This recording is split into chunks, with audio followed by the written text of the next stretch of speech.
Natatarantang lumilikha ng ingay ang lalaki habang nakatikom ang bibig at sinenyasan ng asawa na bayaran si Mang Rigor ng ginto.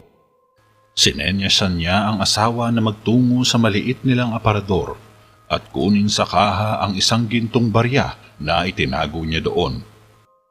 Lihim tuloy na napadila sa pagkatakam si Mang Rigor, subalit ngumiti lang sa kanya ang lalaking pasyente. Sa makalipas na oras ay patuloy na binibisita ni Mang Rigor ang mga mamamayan sa ibang bayan at humihingi siya ng bayad kapalit ng kanyang gamot. Napadaan ito sa bahay ni Mang Marlon at binisita si Michelle. "Ano pong may paglilingkod ko sa inyo, Mang Rigor?" Magalang na tanong ng dalaga. "Ito'y higit na tanong kung ano ang maaari kong gawin sa iyo." Hinawakan ni Mang Rigor ang pisngi ni Michelle at pinisil-pisil itong mabuti. Mukhang nagkakaroon ka na nga ng sintomas." Pagsisinungaling ni Mang Rigor. "Mga sintomas saan?" Taka ng dalaga. "Ang pinakamalubha at nakakatakot na impeksyon na kumakalat ngayon sa bayan na parang salot." Paliwanag ni Mang Rigor. "Pero wala pa akong naririnig tungkol sa impeksyon." Sagot ni Michelle. Takang-taka ito mula sa kakatuwang ikinikilos ni Mang Rigor. "Yan kasi, tulala agad ang mga nahuhuli. Buti nila nakabuo ko agad ng mabisang lunas para dito." Dinukot ni Mang Rigor ang isang bote at pinakita ito kay Michelle. Sinunggaban ito ng dalaga, ngunit nilayo ito ni Mang Rigor. "Ibibigay ko ito sa iyo, kapalit ng isang gintong barya." Nakangiting sabi ni Mang Rigor. "Sobrang nakakatawa ito." Wika ng dalaga. "Ganun ba? Wala ko naririnig na tumatawa." Seryosong sabi ni Mang Rigor. "Hindi mo pa kasi ako sinisingil noon para sa mga ganitong remedyo." Saad ni Michelle. "Pwes, halatang nagintanga ako. Gusto mo ba ng lunas? O gusto mong maglakad-lakad na may mga pigsa sa muka at may tumutulong uhog sa ilong?" Pananakot pa ng matanda. "Seryoso ka ba?" Kinilabutan si Michelle. "Malaki. Kumukulo pa sa loob. Mas malaki kaysa sa nakita mo." Sagot ni Mang Rigor. Kukuha na ako."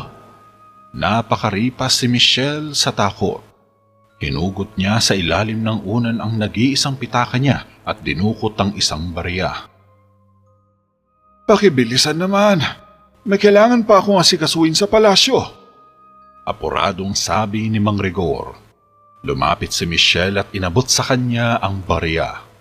Binigay naman ni Mang Rigor ang pekeng remedyo, ngunit nahuli siya ng dalaga na dumidila. Kinilabutan si Michelle.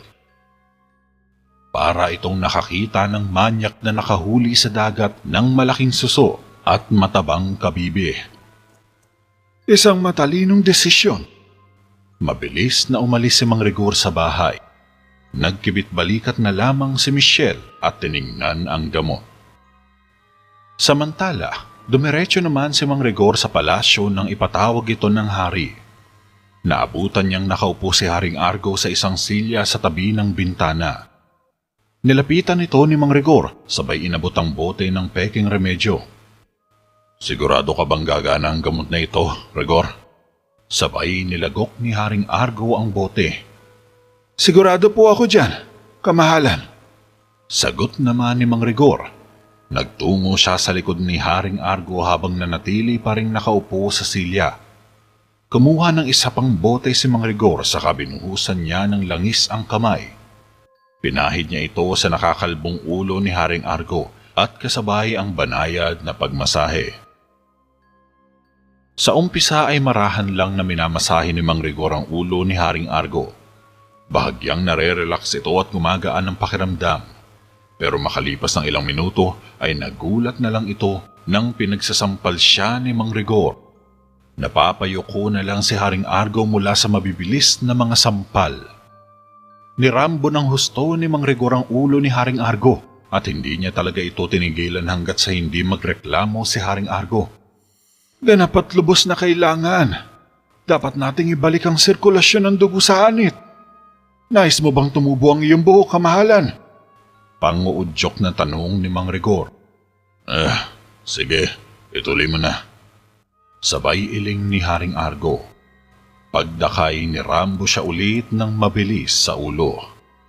Mo'y ginagawang tambol ni Mang Rigor ang kalbong ulo ni Haring Argo nang walang habas niya itong pinagsasampal sabay binabatukan. Kinahapunan, naabutan ni Javier sa loob ng bahay si Mang Rigor na may daladalang isang kahon.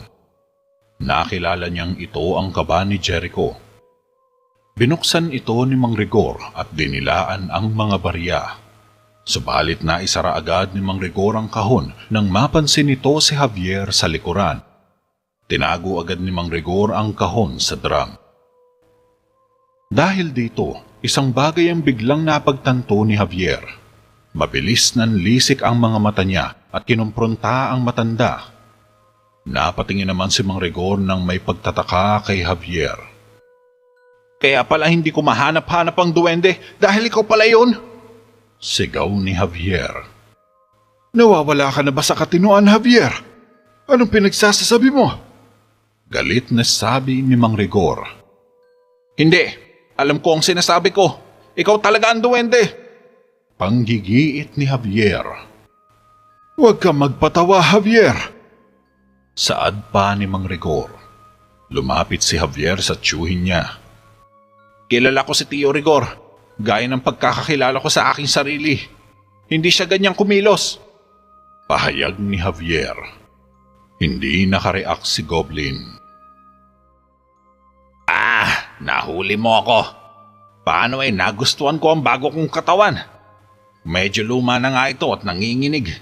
Pero napakasaya pa rin dito. Nakangiting pag-amin ng duwende. Hindi mo katawan yan. Kay Tio Rigor yan.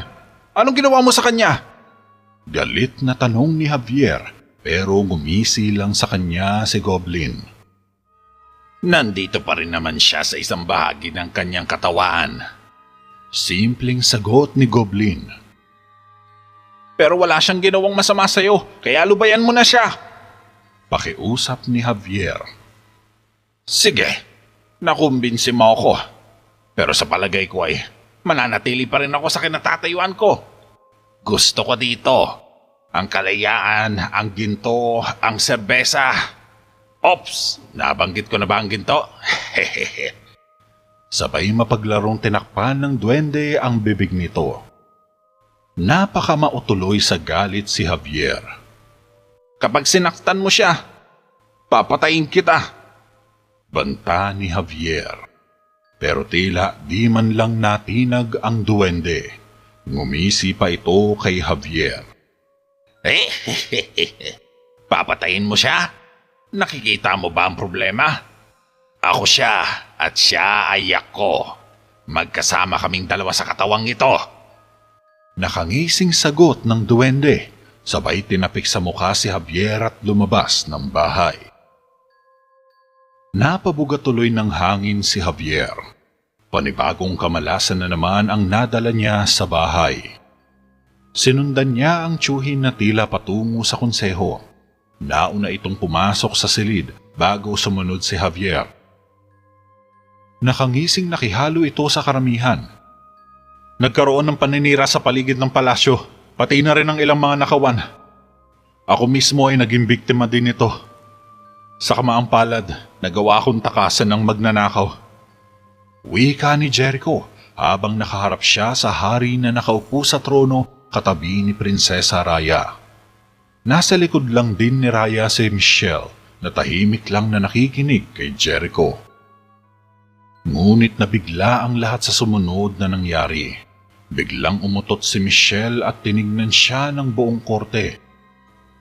Nahihiya tuloy na napayuko ang dalaga. Sumunod naman na napautot si Raya, subalit nagpatay mali siya lang ito at kunwaring di siya umutot. Napailing na lang tuloy si Jericho. Doble ng bantay. Gusto ko mahanap ang salarin. Sabay sumirit ang utot ni Haring Argo. Mukhang hindi rin ito nakaligtas sa bagsik ng remedyo ni Mang Rigor. Nag-echo pa sa buong hall ang kanyang utot. Sina Raya, Michelle at Haring Argo kasama ang ilang pang pasyente ang pawang nabigyan ng gamot ni Mang Rigor. Kaya sila palang ang nakararanas ng misteryosong pag-aalboroto ng mga tiyan. Tumingin saglit si Mang Rigor kay Javier sabay kinda. Mabilis na naasar ang binata, subalit pinigilan niya lang ang sarili. Kailangan niyang maging kalmado sa ngayon. Natatakot siyang baka kung anong gawin ng duwende kay Mang Rigor kapag ginalit niya ito. Napahinga tuloy ng malalim si Michelle habang pinakakalma ang kanyang sarili. Sisirit na naman ang utot niya. Opo, kamahalan. Masusunod. Magalang na nagbago si Prinsipe Jericho kay Haring Argo. Dahan-dahang napautot si Haring Argo hanggang sa tuluyang tumurbo at sumirit-sirit. Napatakip ng ilong si Jericho nang mabalot ng mabahong hangin ang paligid.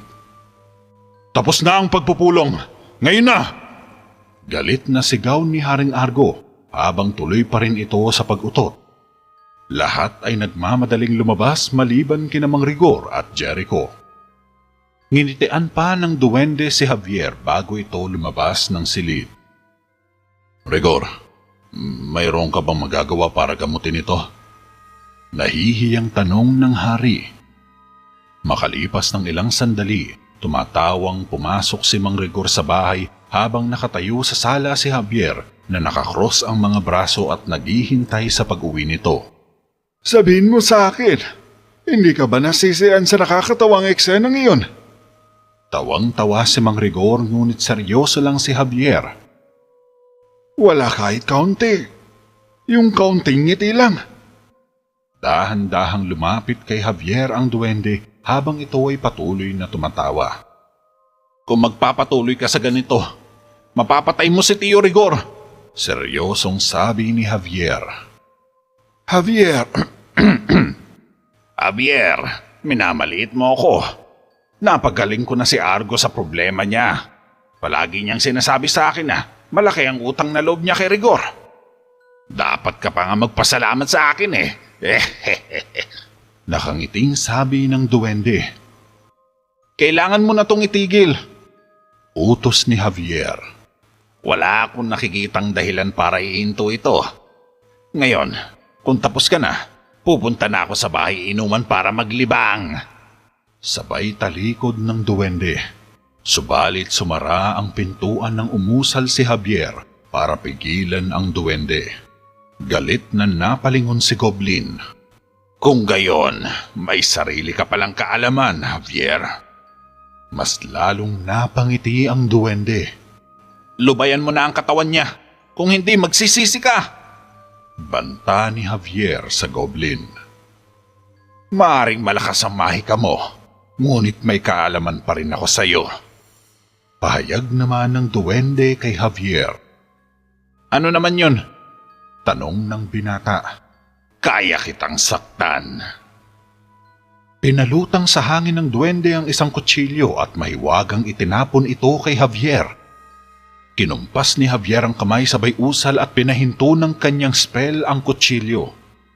Pinihit niya ang kutsilyo at binalik niya ito sa duwende, pero tumirik ito bago pa man makarating sa mukha ni Goblin.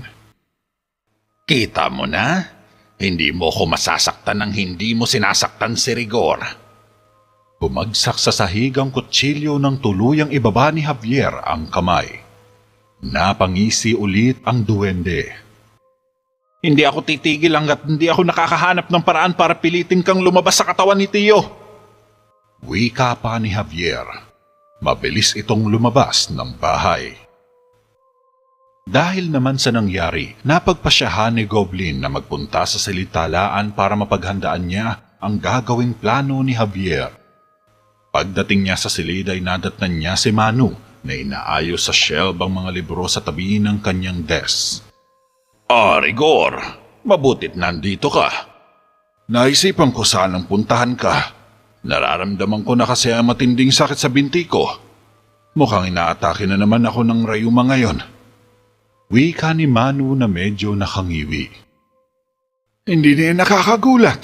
kapag kailangan itong suportahan ng napakalaking bituka. Magbawas ka kasi ng timbang. Mataba. Masungit na sabi ni Mang Rigor. Napanganga si Manu at hindi nakareact. Sinundan niya lang ng tingin ng kaibigan na papunta sa east wing ng library at bigla naglaho nang pumasok sa secret door. Kinuha ni Goblin sa loob ang magic book na natuklasan ni Javier kamakailan. Ipinasok niya ito sa kanyang balabal at mabilis na lumabas ng silid talaan nang hindi pinapansin si Manu na tulala lang. Napagpasyahan ni Javier na puntahan si Jericho para ipaalam sa prinsipe ang nangyayari ngayon kay Mang Rigor. Hihingi ng tulong siya dito para resolbahin ang kinakaharap nilang problema. Dali-dali siyang nagtungo sa kwarto ni Jericho. Pagkapasok niya ay hinanap kaagad sa loob ang prinsipe ngunit bigo siyang makita ito. Lumabas si Javier para hanapin sa kabilang silid si Jericho dahil baka nasa loob lang ito ng konseho. Kaya dali-dali niyang tinahak ang corridors. Desidido na siyang sabihin ang lahat kay Jericho kahit alam niyang pagtatawanan lang siya nito. Sa kabutihang palad, sa pagmamadali ni Javier ay nakasalubong niya si Jericho sa hallway ng konseho habang kasama ang dalawang gwardya. Natuwa si Javier nang matagpuan ng prinsipe sa hallway pero isang bagay ang di niya inaasahan na mangyayari. Salamat naman at nakita na kita.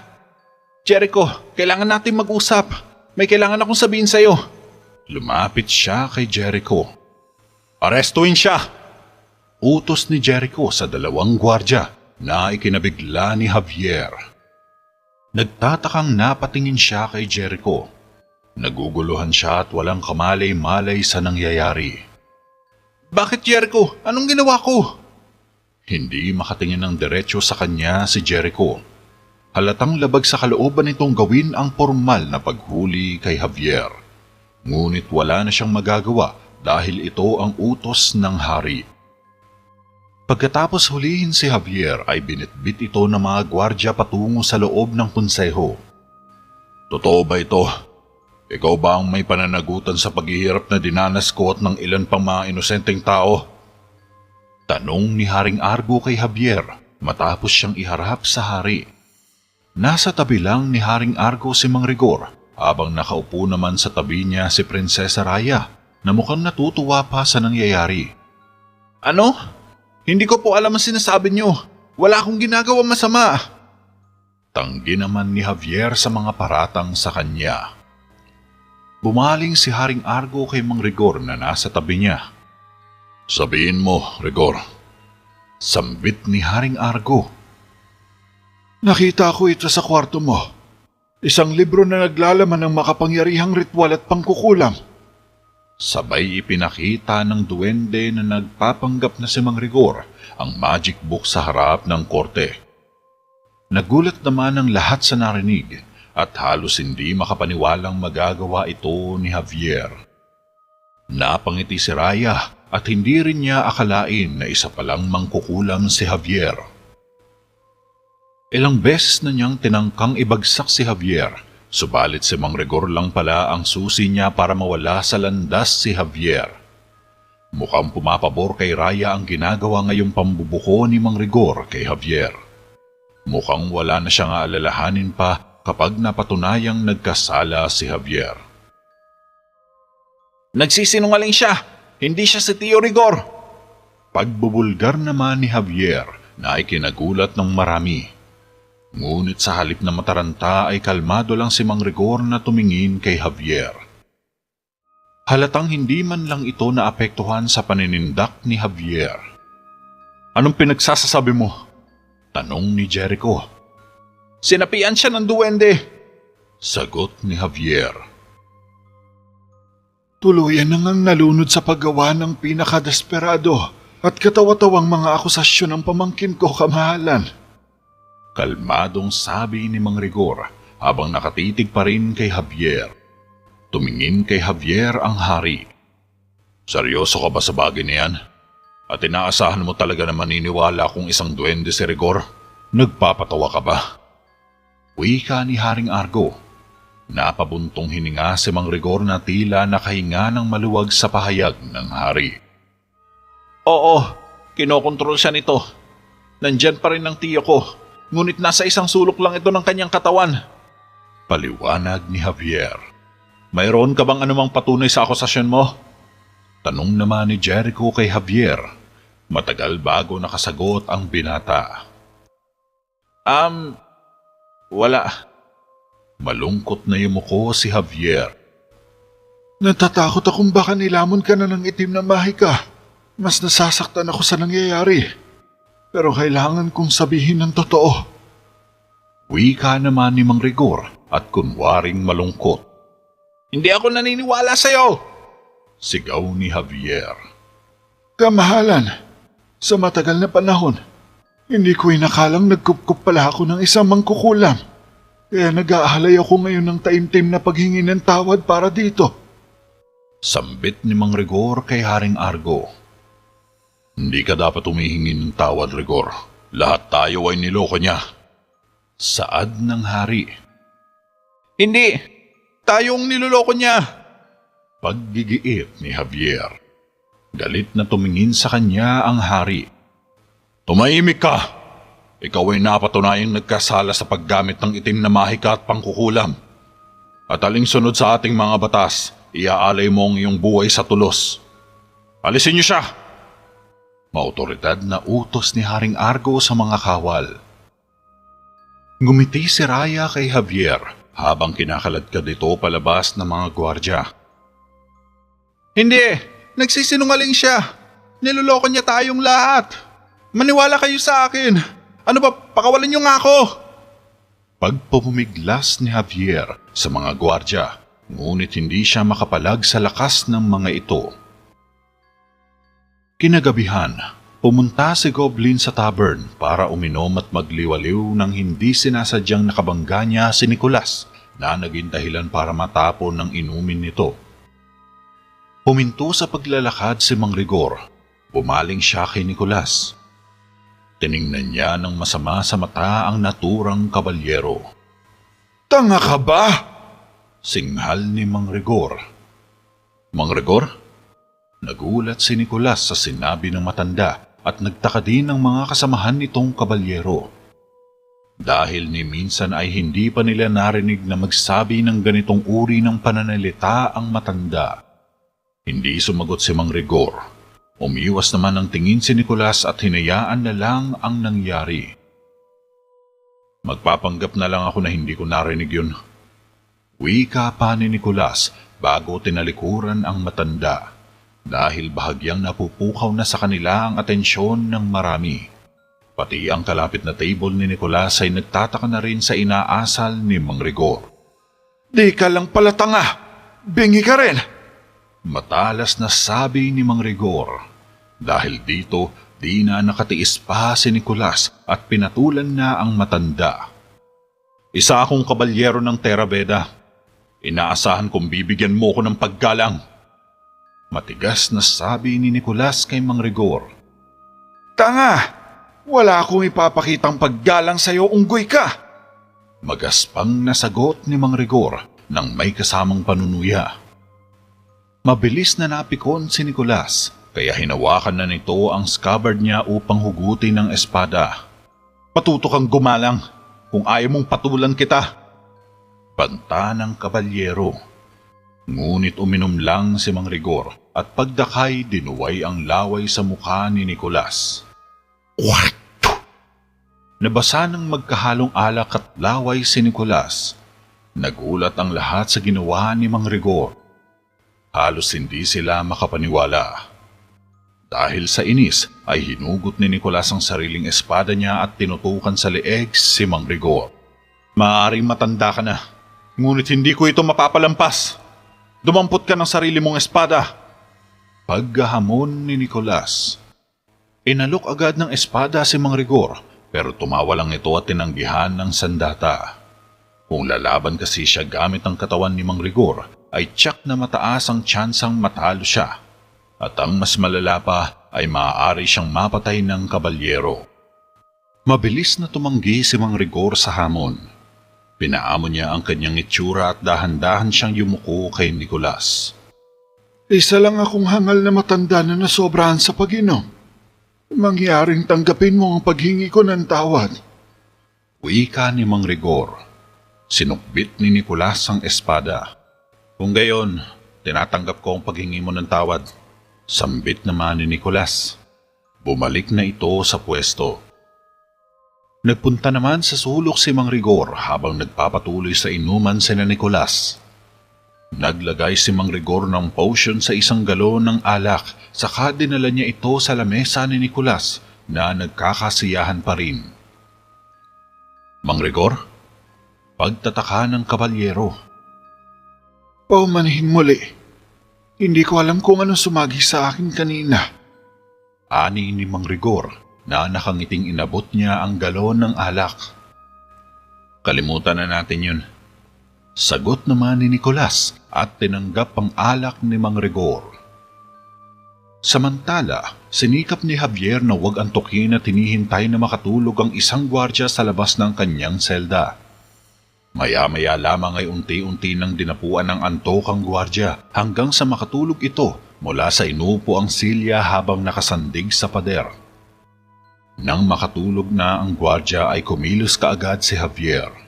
Umusal siya ng isang spell at pinalutang niya sa hangin ng mga susi mula sa sinturon ng natutulog na gwardya. Dahan-dahan itong dinala ng spell sa kanya hanggang maabot ni Javier ang susi. Nakalabas si Javier sa selda at sinubukang lumusot sa drawbridge patungo sa ibabang bayan. Subalit napahinto siya nang mapansin niya sa ilalim ng tulay ang mga gwardya na kasalukuyang nagpapainit ng katawan mula sa isang drum ng apoy. Napansin siya ng mga ito nang tumunog ang kampana ng babala. Napatakbo si Javier nang habulin siya ng mga gwardya. Nagising naman si Michelle mula sa ingay ng mga kampana. Mabilis itong napabangon sa kama nang may marinig siyang langit-ngit sa loob ng kanyang bahay. Kumuha siya ng candlestick habang bumababa siya sa kama. Hinanap sa paligid ang pinagmumulan ng ingay. Pagkarating niya sa may sala, isang kamay ang humila sa kanya at tinakpan ang kanyang bibig. Napumiglas si Michelle subalit hindi siya makapalag at hindi siya makasigaw. Shhh! Bulong ni Javier. Nagulat si Michelle nang marinig ang boses ni Javier. Maya-maya pa ay narinig nila nagtatakbuhan ng mga gwardya sa labas at parang may hinahanap. Nakatakas si Javier. Mukhang nakuha niya ang isang hanin ng mga susi. Balita ni Jericho nang ipatawag siya ng kanyang ama sa korte. Nakatakas! Bakit mo hinayaang mangyari? Isa itong malaking insulto! Galit na sigaw ni Mang Rigor. Nagtatakang tinignan ito ni Haring Argo at Prinsipe Jericho. Pasensya na. Hindi ko sinasadyang magsalita ng walang pahintulot, kamahalan.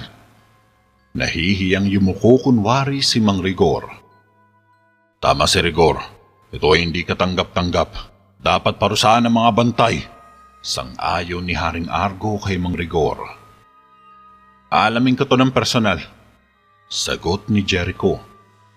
Alugugin mo ang bayan. Gusto kong mahuli si Javier. Makapangyarihang utos ng hari. Masusunod po, kamahalan.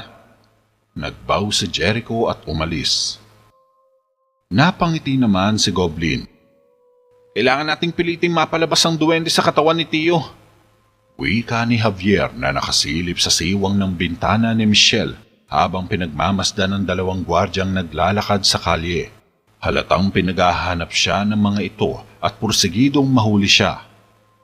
Halos magdamag na nilang hinahanap si Javier sa mga sulok ng kastilyo, ngunit hindi nila ito matagpuan. Lumapit ang mga gwardya sa isang lalaki. Tiningnang maigi ang itsura nito pero pinaalis din nila. Sinara naman agad ni Javier ang kortina ng bintana. At paano natin gagawin yan? Tanong naman ni Michelle na nakatayo lang sa tabi ng mesa. Hindi ko alam. Susubukan kong pumuslit sa bahay ni Tio. Baka may mahanap akong solusyon sa mga libro niya. Tugon ni Javier. Tumangulang si Michelle sa plano niya. Anong may tutulong ko? Tanong pa ng dalaga. Kailangan mong kumbinsihin si Jericho. Siguro kung makakausap mo siya, baka makinig siya sa'yo. Umiling si Michelle at tila di sang-ayon sa gustong mangyari ni Javier. Hindi ko kaya.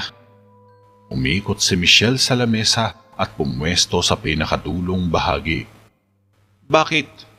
Pagtataka naman ni Javier. Pagkatapos ng nangyari sa konseho, hindi na ako makakatingin sa mata ni Jericho. Diretsyong sagot ni Michelle. Alam ko, nakakahiya nga yun. Ani ni Javier. Higit pa yun sa mga nakakahiyang bagay, Javier. Hindi ko siya kayang harapin, kahit na kailan. Malungkot na wika ni Michelle. Sige na naman, Michelle. Hindi naman ganun kalala yung nangyari. Ginagawa din ito ng lahat ng babae. Pangungulit ni Javier. Nang wala sa publiko, at tiyak na hindi sa harap ng lalaki na pupusuan nila. Pahayag ng dalaga. Mabilis na napangiti si Javier. Kung gayon, may nararamdaman ka pa pala kay Jericho? Biglang namula si Michelle. Hindi na yun mahalaga. Malamang din hindi niya na ako kayang tignan pa. Malungkot na sabi ng dalaga pero pinilig ni Javier ang ulo. Makinig ka, Michelle. Kung talagang gusto ka ni Jericho, magugustuhan ka niya. Kahit punong-puno ka pa ng kulugo sa katawan at kahit ikaw pa ang pinakamabantot sa bayan. Natatawang sabi ni Javier. Napataas ang kilay ni Michelle at napa-beast mode kay Javier. Javier, wala akong kulugo, no? Ngumiti lang si Javier sa kalumapit sa dalagang nakangiti. Pwes, kakausapin mo na ba siya? Hindi mapigilan ni Michelle ang kanyang kaibig-ibig ng ngiti at napabuntong hininga ito. Makaraan ng 1 oras, 3 sunod-sunod na katok ang gumimbal sa pintuan ni Jericho. Nakatayo si Jericho sa harap ng bintana nang pumasok ang manggagamot na si Mang Rigor. Patuloy pa rin ang duwende sa pagkubli kay Mang Rigor dahil nasisiyan pa siya sa pagkontrol sa katawan ng matanda. Natutuwa siya na pinaglalaroan ng isipan ng maraming tao lalo na sa mga ginto. Mang Rigor, ikaw pala. Lumapit si Jericho sa lamesa niya. Kinuha niya ang isang pitsyel at nilagyan niya ng alak ang 2 kupeta. Gusto mo raw ako makita? Tanong ni Mang Rigor na bahagyang nagtataka kay Jericho. Nais kitang pasalamatan ng personal. Hindi naging madali para sa'yo na ilantad si Javier ng ganon. Inabot ni Jericho ang 1 kupeta kay Mang Rigor at kinuha naman niya ang isa. Nag-cheers silang 2 ng baso. Nauuna ang katapatan ko sa Terabeda at sa tatay mo. Sagot ni Mang Rigor na nakahawak sa kupeta. Hindi nito maiwasang magduda na baka nilagyan ng laso ni Jericho ang alak niya. At ito ay lubos na pinahalagaan namin. Dapat rin ako magpasalamat sa iyo ng formal dahil ipinamulat mo sa mga mata ko ang isang pinakawalang kakayahan, bastos at tamad na lingkod na nakilala ko sa Terabeda. Sabay lagok ni Jericho ng alak. Nakita naman ito ni Mang Rigor.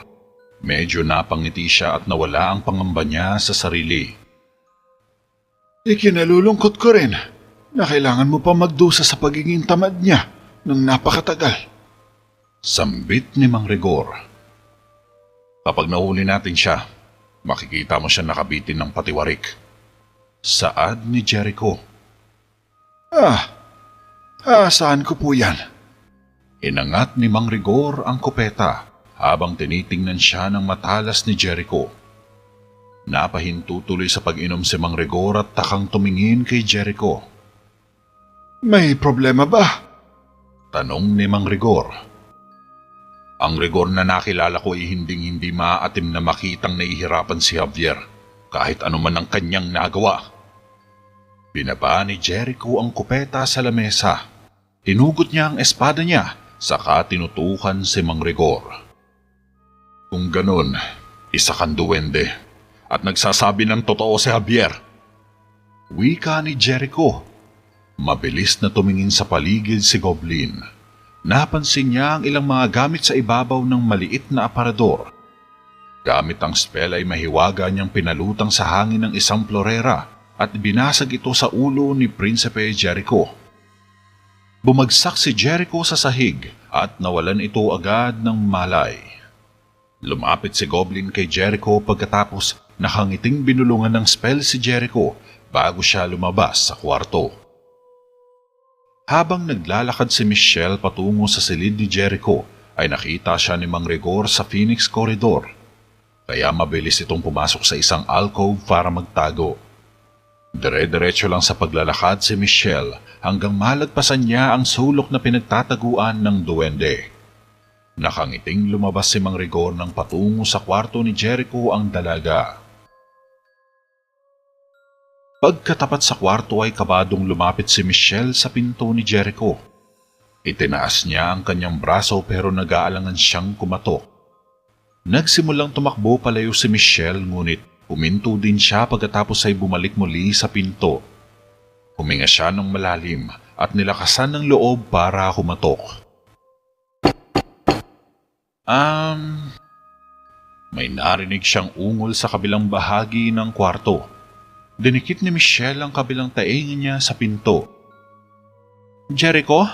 Si Michelle ito. Pwede ba akong pumasok? Isa pang ungol ang narinig ni Michelle. Medyo malakas na ito sa nauna. Nagpasyang pumasok si Michelle sa pag-aakalang busy lang si Jericho. Napalingon siya sa paligid ngunit hindi niya makita ni anino ng prinsipe. Kaya dahan-dahan siyang naglakad patungo sa malaking kama ni Prinsipe Jericho. Jericho? Jericho? Napalingon si Michelle sa sulok ng poste ng kama at nakita si Jericho na nakayuko sa sahig. Nagulat siya nang makitang tinubuan ng balahibo ng asno sa ulo si Jericho. Makakapal ang balahibo nito sa ulo at humaba rin ng kasing laki ng asno ang kanyang mga tainga. Napabuntong hininga si Michelle. Anong nangyari sa'yo? Umiling-iling si Jericho. Ginawa ba ito sa'yo ni Mang Rigor? Mabilis na tumango si Jericho, sabay ungol na parang cute na tupa. Napangiti si Michelle. Mukhang nakukyutan siya sa tono ng boses ni Jericho. Isa ba siyang duwende? Tumango ulit si Jericho, ngunit nahihiyang tumingin sa dalaga. Kawawa ka naman. Hinipo ni Michelle ang isa sa mga taingang asno ni Jericho. Napasandal si Jericho sa paghipo niya. Tila nasasarapan nito ngunit walang ano-ano'y biglang nag-bray ng galit si Jericho at tumingin sa binata. Pasensya na. Pero huwag ka mag-alala. Gumagawa na ng plano si Javier. Aalamin namin kung anong nangyari at gagawa kami ng paraan para matulungan ka. Dito ka lang ha. Tumango si Jericho. Umalis si Michelle sa kwarto at nagmamadaling umuwi sa bahay. Ano? Naging asno si Jericho? Gulat ni Javier. Tinubuan siya ng tainga ng asno sa ulo at ang boses niya tila humagulgol na parang batang umuungol. Hindi ko maipaliwanag ang nangyari sa kanya. Pahayag ni Michelle. Sandaling natahimik si Javier at padakay napahagalpak ng tawa. Tumaas ang kilay ng dalaga at tumingin ng malalim kay Javier. Hindi ito nakakatawa, Javier. Ani ni Michelle. Hindi. Siyempre hindi. Si Jericho na may tainga na asno. Ano nakakatawa dun? Nagkunwaring seryoso si Javier, ngunit natawa din kinalaunan. Nahawa na rin si Michelle kay Javier, kaya natawa rin ito ng kaunti. Mukha lang siya nakakatawa. Hindi ko pa nakitang ganun si Jericho eh. Teka, may nahanap ka na bang solusyon? Pag-iiba ni Michelle sa usapan. Seryosong tumango si Javier. Sa palagay ko meron. Nilagay ni Javier ang kamay niya sa isang libro ni Mang Rigor. Binuklat niya ito at tinuro ang isang partikular na pahina na nagsasaad tungkol sa duwende. Kung ang katawang sinapian ay namatay, ang duwende ay mamamatay rin kasama nito. Kapag namatay si Tio, ang duwende ay mapipilitang iwan ang katawan niya. Paliwanag ni Javier kay Michelle. Papatayin mo si Mang Rigor? Bahagyang nagulat at naguluhan si Michelle. Saglit lang yun. Gagawa ko ng lunas sa kanya. Kapag nakaalis na ang duwende mula sa katawan ni Tio, kailangan natin makulong ito sa isang kahon na gawa sa tingga. Ito lang ang kulungan kung saan hindi siya makakawala pa. Paglilinaw ni Javier. Sumilip siya sandali sa bintana. Napansing walang nagpapatrolyang gwardya sa bahaging kalye. Saan tayo kukuha ng kahon na gawa sa tingga? Tanong naman ni Michelle. Ako nang bahala dyan. Sabay lumabas si Javier ng bahay at sinara niya ang pinto. Ilang minuto ang nakaraan, makakitang nakasilip si Javier sa biwang ng isang shelf habang pinapanood si Manu na abala sa pagbabasa. Nilibot ni Javier ang paningin sa buong silid at napansin niya ang isang lampara mula sa isang istante sa ibabaw ni Manu. Umusal siya ng spell at ibinagsak ang lampara kay Manu. Aray! Napayuko si Manu nang bumagsak sa kanang paa ang lampara. Hinipo niya ang nananakit na paa habang nakayuko. Samantalang ito si Javier, tumakbo siya nang hindi napapansin ni Manu. Pagkarating sa east-wing ay pumasok agad siya sa lihim na silid upang kunin ang kahon na gawa sa matibay na tingga at pilak ang ilang paligid nito. Kinausap naman ni Nicolas si Mang Rigor sa bandang corridors at nakiusap siyang gamutin ang kanyang karamdaman. Namumula kasi ang magkabilang pisngi ng kabalyero. Tinubuan ito sa mukha ng mga butlig at pigsa na singlaki ng holin. Ang ilan dito ay nagnanana pa at nakakasukhang tingnan. Masyadong makati at mainit sa pakiramdam. Simula nang mangyari ito, nahihirapan ng makatulog sa gabi si Nicolas. Tumingin sa kabalyero si Mang Rigor. Ganito rin ang nangyayari sa iba. Ani ni Nicolas. Nakakalungkot naman. Sinipat niyang maigi ang mukha ni Nicolas na nababalot ng pigsa. Pakiusap, pwede mo ba itong gamutin? Nagmamakaawa si Nicolas kay Mang Rigor. Walang lunas ang impeksyon. Ang pangangati ay mas lalo pang lalala. Wika ni Mang Rigor. Seryoso ka? Pakiusap, tulungan mo kong alisin to sa katawan ko. Pakiusap ni Nicolas. Malapit nang dumating. Napakatindi ng pangangati nito. Nakilalang nagtutulak sa mga tao tungo sa kabaliwan. Pananakot pa ni Mang Rigor. Nanlaki ang mga mata ni Nicolas. Pakiusap, gumawa ka ng lunas. Babayaran kita kahit magkano. Naglakad si Mang Rigor at sinundan naman ito ni Nicolas. Sa kabilang dako, makikitang nakadungaw si Michelle sa labas ng pinto ni Mang Rigor habang gumagawa ng lason at antidote si Javier sa lamesa. Bilisan mo! Tila natataranta si Michelle. Ginagawa ko na ang lahat. Karaniwang nakikitungo si Tio Rigor ng anumang bagay na may kinalaman sa mga lason. Ibinuhos lahat ni Javier ang mga lason sa mga ginto at alahas na ninakaw na kaban ng duwende. Sa sandaling makalis ang duwende kay Tio, dapat mo siyang painumin ng lunas. May ilang segundo na lang tayo bago tuluyang takasan ng hininga si Tio. Paalala ni Javier. Pinakita niya kay Michelle ang maliit na boteng naglalaman ng kulay puting likido. Nandito na siya! Sigaw ni Michelle. Sinara kaagad ni Javier ang kahon at ibinigay kay Michelle ang antidote.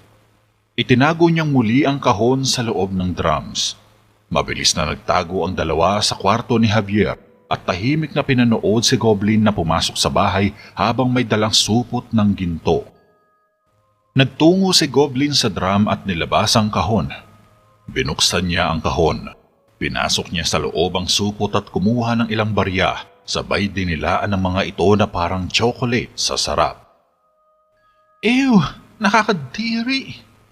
Komento ni Michelle. Sinara ni Goblin ang kahon matapos masatisfy sa pagdila ng mga barya. Ngunit isang bagay ang kinagulat ng duwende. Nagsimula itong makaramdam ng pagkahilo nang humakbang siya papunta sa drum. Biglang nandilim ang paningin ni Goblin at tuluyang nagpasuray-suray sa gitna ng sala. Dahil dito, lumabas kaagad sina Javier at Michelle mula sa silid ni Javier na dala ang octagonal box. Nilason mo ako! Nilason mo si Rigor! Sigaw ni Goblin. Nanlilisik ito na nakatingin kay Javier. Lubayan mo ang kanyang katawan habang kaya mo pa! Wika ni Javier. Nagkukumahog na lumabas ang duwende sa taenga ni Mang Rigor sa anyo ng maliit na bola ng liwanag. Umikot-ikot sa paligid ng bahay. Matapos nito, tuluyang bumagsak sa sahigang katawan ni Mang Rigor. Bigyan mo siya ng lunas! Sigaw ni Javier kay Michelle. Nagmamadaling lumapit ang dalaga kay Mang Rigor na nakabulagta sa sahig, subalit biglang bumulusok sa kanya ang duwende at natisod si Michelle sa isang lamesa. Nabitiwan niya ang antidote at nahulog ito kasama ang dose-dose ng bote ng mga potion sa sahig. Bumalik ka sa kahon! Utos ni Javier kay Goblin habang sinusubukan niyang ipasok ito sa kahon. Ngunit nagpaikot-ikot uli sa hangin ang duwende, kaya nahihirapan tuloy si Javier na hulihin ito. Tila nakikipaglaro pa sa kanya si Goblin at mapangasar na hinihilo si Javier. Subalit sa isang sandaling pakikipaglaro ay nakaramdam ng pagod si Goblin, kaya lumapag ito sa lamesa at bumalik sa kanyang tunay na anyo habang pilit na dinudura ang mga lason na nadilaan niya sa barya. Huliin mo muna ako! Pangaasar pa ng duwende. Hinabol ni Javier ang ganap na katawan ni Goblin, subalit tumalon ito sa sahig at lumusot sa mga sako ng trigong nakatambak lang sa sulok ng bahay. Binaba ni Javier ang kahon. Hinanap niya sa mga sako ang pilyong duwende pero naglaho ito na parang bula. Ngunit nagulat si Javier nang biglang lumitaw ang duwende mula sa isang sako na nasa anyo ng bola ng liwanag. Muling lumipad at naghanap ng mapagtataguan. Napanganga si Javier sa inis. Sinubukan niyang huliin si Goblin ngunit pumasok ito agad sa nakabukas niyang bunganga na isa sa maling ginawa nito. Sinara kaagad ni Javier ang bibig niya. Mabilis niyang kinuha ang kahon sabay niluwas sa octagonal box ang duwende at dali-daling nilak ito. Ako, huwag mo naman akong ikulong dito. Pangako hindi ko na uulitin. Pakiusap ni Goblin pero hindi ito pinansin ni Javier. Hindi ko alam kung alin ang lunas dito. Saan dito? Wika ni Michelle na patuloy pa ring hinahanap ang antidote mula sa nakakalat na mga bote sa sahig. Iniwan ni Javier ang kahon upang tulungan si Michelle sa paghahanap. Hindi ko alam kung saan dito. Ani ni Javier. Mamamatay na siya! Pag-aalala ni Michelle nang mapalingon ito kay Mang Rigor na unti-unti nang namumutla ang buong katawan. Sa tingin ko, ang isang ito. Inabutan ni Michelle si Javier ng isang bote na kulay asul. Sigurado ka? Tumingin si Javier at patuloy na naghahanap ng bote. Nilapag ni Michelle ang bote. Tinulungan niya ulit maghanap si Javier. Nauubusan na sila ng oras. Unti-unti nang nangihina si Mang Rigor. Anumang sandali ay dadalawin na ito ni kamatayan. Ngunit napansin ni Javier ang isang bote na may lamang puting likido na nakahalo sa mga lason. Dinampot niya ito at nagmamadaling binalikan ng tiyuhin sa sala. Ibinuhos niya kaagad ang antidote sa nakabukas na bibig ni Mang Rigor. Lumapit sa kanila si Michelle. Sigurado ka bang yan ang panlunas? Tanong pa ni Michelle. Pumatak ang luha ni Javier. Hindi ako sigurado. Nanginginig na sagot ng binata. Tumingin siya kay Mang Rigor na tila hindi na humihinga. Napapikit ng mga mata si Michelle. Nalulungkot din ito sa nangyari. Napatingin dito si Javier. Kaya hindi niya agad napansin ang unti-unting pagdilat ng mga mata ng tiyuhin. Tumingin ito kay Javier. Tio, bumangon ka na, pakiusap, sige na. Matandang kambing na matigas ang ulo. Napahagulgol na ng iyak si Javier na nakapikit. Ganon din si Michelle na hindi ring mapigilang mapaluha sa pagkawala ng matanda. Sinong tinatawag mong matandang kambing? Mahinang sabi ni Mang Rigor. Napatingin sa kanya ang dalawa, ngumiti lang si Mang Rigor. Sabay tuloy na natawa sina Javier at Michelle. Nagpunas sila ng mga luha ni Javier. Tinapik niya sa balikat si Mang Rigor at tinulungan itong makatayo.